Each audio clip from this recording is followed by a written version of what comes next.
Assalamualaikum teman-teman, kembali lagi bersama saya Nadifa Cahya. Buat kalian yang baru gabung, jangan lupa tekan tombol subscribe-nya supaya gak ketinggalan sama kisah selanjutnya. Tak perlu berlama-lama lagi, langsung saja kita simak kelanjutan dari novel Suami Penutup Aib.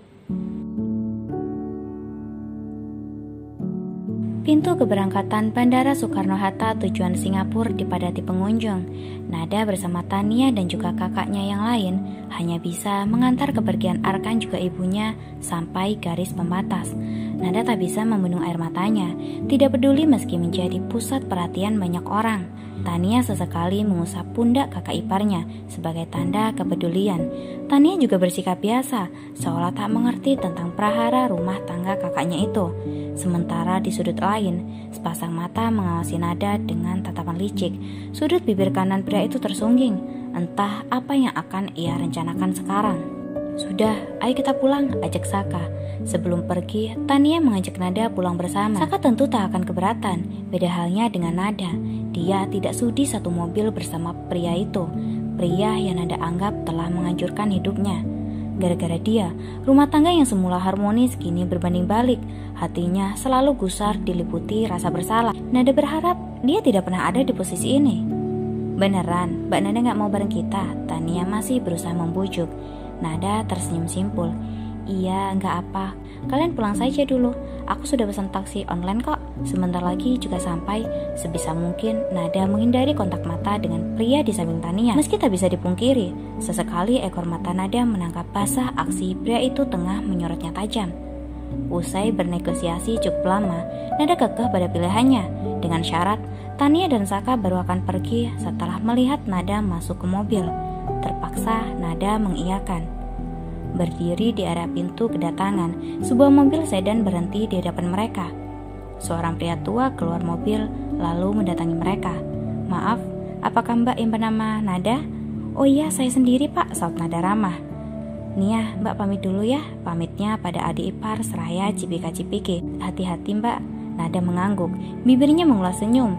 Meski kesedihan akan kepergian Arkan masih memupuk jelas di matanya. Usai duduk di kursi belakang, Nada menurunkan kaca mobil lalu melambaikan tangan sebagai tanda perpisahan yang disambut oleh Tania. Tak sengaja tatapannya beradu dengan Saka. Nada segera membawa muka sinis, kemudian menutup rapat kaca mobil.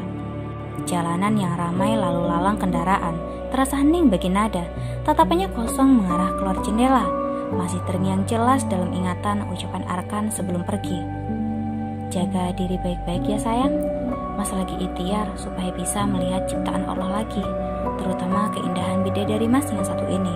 Ucapnya jahil tapi penuh kasih sayang, seraya membelai lembut wajah Nada. Bibirnya mengulas senyum. Nada yang sejak semalam tidak bisa tidur sebab memikirkan nasibnya kala ditinggal suami, tentu tak dapat lagi membendung air matanya setelah mendengar ucapan Arkan yang kian menyayat hati. Rasanya belum siap jika harus berjauhan. Cairan hangat di pelupuk mata terus berdesak keluar membuat penglihatannya berkabut. Si bapak hanya bisa memandanginya dari kaca kemudi. Nanarnya menatap Iba. Butuh tisu Mbak? Jiwa kebapaan si pengemudi muncul, seraya menyodorkan kotak tisu. Terima kasih Pak, ucap Nada, suaranya serak.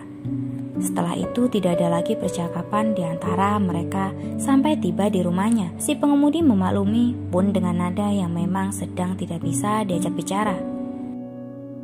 Perpisahan adalah upacara menyambut hari-hari penuh rindu. Hari-hari Nada lalui dengan penuh kehampaan. Acap kali ponselnya berdering, senyumnya mengembang. Ia bahkan selalu membawa ponselnya kemanapun dia pergi. Arkan tak pernah absen memberi kabar. Sudah seperti minum obat 3 kali sehari.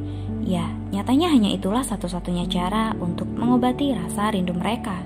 Hanya mendengar suaranya saja sudah membuat hati Nada berbunga-bunga. Pembicaraan di antara keduanya juga sering diselingi candaan. Tidak jarang Arkan menggoda wanitanya itu yang selalu berhasil membuat Nada tersipu. Misal saat Nada baru selesai sholat, kemudian Arkan menelpon. Dia tak canggung memberi pujian untuk istrinya, meskipun terkesan berlebihan. Tapi itulah yang membuat Nada merasa spesial. Loh, ngapain sholat? Nada mengerutkan kening. Maksudnya Mas? Sholat kan wajib bagi setiap umat muslim. Wajahnya menegang. Kalau kamu sholat, bidadari-bidadari di surga iri melihat kesolehanmu.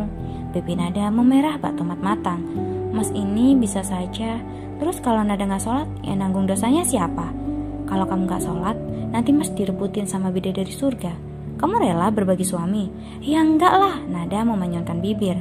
Kalau gitu jangan pernah meninggalkan sholat. Jangan lupa juga doain Mas supaya operasi bisa segera dilakukan. Nada mengangguk.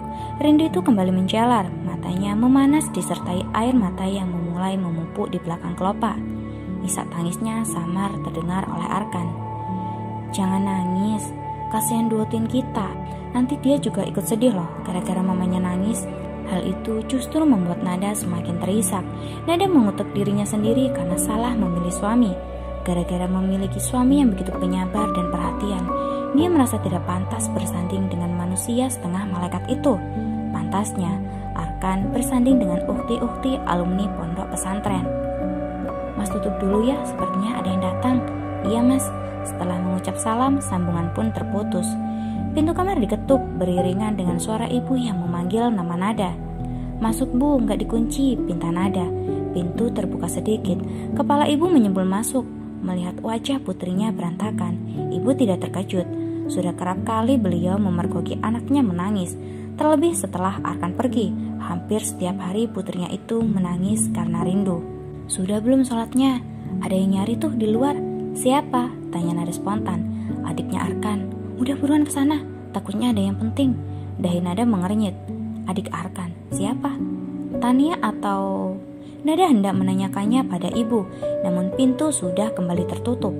Malas mengganti pakaian, Nada keluar masih mengenakan mukena. Ia berjalan ke ruang tamu, namun tidak ada siapapun di sana. Nada melangkah gontai keluar rumah. Kini wajahnya diliputi kecemasan. Ia sadar jika yang datang bukanlah Tania. Mendapati Saka berdiri memunggunginya, mata Nada membeliak.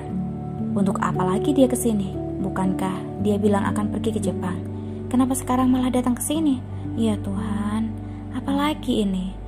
Nada ingin mengusirnya saat itu juga, namun kehadiran bapak yang muncul secara tiba-tiba membuat Nada urung melakukan hal tersebut. Loh, Dek Saka, kok di luar? Ayo masuk. Pria parubaya yang baru saja pulang dari masjid mengiringnya masuk. Bapak melayangkan tatapan protes pada putrinya. Andai mata itu bisa berbicara, dia akan berkata, kenapa tamunya dibiarin di luar? Nat, ayo buatkan minum, perintah bapak. Nada yang diajak bicara, Saka yang menoleh ke arah wanita itu. Hari keberuntungan buat Saka, dia tidak jadi dipermalukan. Bu, Nada capek, ibu sama bapak saja yang nemuin dia. Nada merengek malas. Loh, kok jadi ibu sama bapak? Kan dia berkepentingannya sama kamu. Gak ada kepentingan di antara kami bu, bantah Nada. Dahlah, Nada ke kamar saja. Nada ngeloyor masuk tanpa memedulikan ucapan ibu. Wanita yang masih berbalut mukena itu membaringkan tubuh di ranjang. Mulutnya menguar, bulir bening merembes dari sudut matanya. Sejenak ia melirik jam digital terpajang di atas nakas. Jam menunjuk angka 12.20, yang berarti sudah masuk waktu istirahat. Pantas saja dia sejak tadi menguap. Masa bodoh dengan Saka, pikirnya. Nada sudah tidak mau lagi berhubungan dengan pria itu. Baru beberapa detik matanya terpejam. Dering ponsel mengusik gendang telinga. Dalam keadaan mata tertutup, ia merapat nakas yang masih terjangkau oleh tangan. Dengan suara beratnya, ia berujar, Assalamualaikum mas, tumben telepon lagi. Udah kangen ya sama Nada, kodanya. Dia pikir itu telepon dari Arkan. Hening, tidak ada yang menyahut di seberang sana. Beberapa saat kemudian, Nada mendengar suara orang tuanya sedang bercengkrama dengan seorang pria. Dan berarti orang itu... Nada terkesiap, matanya membeliak kaget. Ia lihat layar ponselnya dan terpampang nomor tidak dikenal. Jelas suara itu milik pria di luar kamarnya dan dia pasti membeli nomor baru, sebab nomor yang sebelumnya sudah Nada blokir. Telepon terputus, disusul kemudian satu pesan masuk ke nomornya. Keluar sekarang atau gue bocorin rahasia kita. Terdengar seperti ancaman. Rasa kantuk Nada menguap seketika. Matanya menyolong tajam. Ia mengepalkan kedua tangan. Nekat sekali dia. Sebenarnya apa sih yang dia inginkan? Emosi Nada berapi-api. Namun saat di hadapan orang tuanya, ia bersikap biasa, seolah tak ingin membuat ibu bapak mencurigainya. Dek Saka, kami tinggal ke belakang ya, pamit ibu dan bapak. Sesuai harapan, Nada memang tidak mau ada orang lain yang mendengar obrolan mereka, apalagi orang tuanya. Nada membanting tubuhnya ke sofa. Ia menyilang kedua tangan di atas dada, pandangannya mengarah ke sisi lain. Terang saja, Nada benci melihat pria ini, sengaja menampakkan rasa ketidaksukaannya dengan harapan Saka segera meninggalkan rumah ini. Orang tua lo asik juga ya, Saka membuka obrolan. Nada bergeming. Gak usah bertele-tele, cepat katakan apa tujuanmu datang ke sini.